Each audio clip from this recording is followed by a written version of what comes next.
Եթե պատրաստվում եք սկսել ձեր բիզնեսը, ապա դրա ճիշտ կազմակերպումը կարևոր նախապայման է հաջողության համար։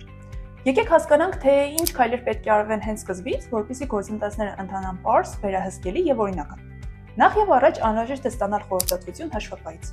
Սա կօգնի, որ ընտրվի իրականացվելիք գործունեությանը համապատասխան կազմակերպայիրավական տեսակ եւ հարկման համակարգ, խուսափելու հետագայում անսպասելի խնդիրներից եւ անախորժություններից։ Այնուհետև պետք է իրականացնել բիզնեսի գրանցում։ Անհատ ձեռնարկատիրոջ եւ իրավաբանական անձի պետական գրանցման դիմումը կազմվում է տեղում պետական ռեգիստրի գործակալության աշխատակցի կողմից ներկայացված համապատասխան փաստաթղթերի եւ տեղեկատվությունների հիման վրա։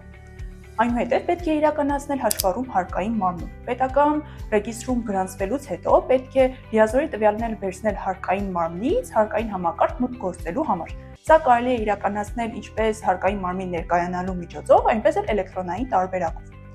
Հարկման համակարգի ընտրություն։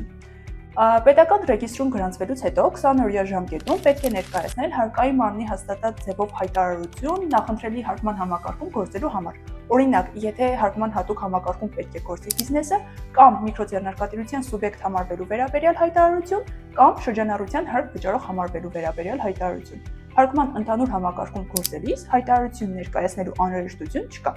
Եվ ոչ պակաս կարևոր քայլ է նաև բանկային հաշվի բացումը։ Բանկային հաշիվ պետք է բացել կազմակերպության անունով, անկախիկ գործառնությունների կանոններին համապատասխան գործարքները վարելու համար։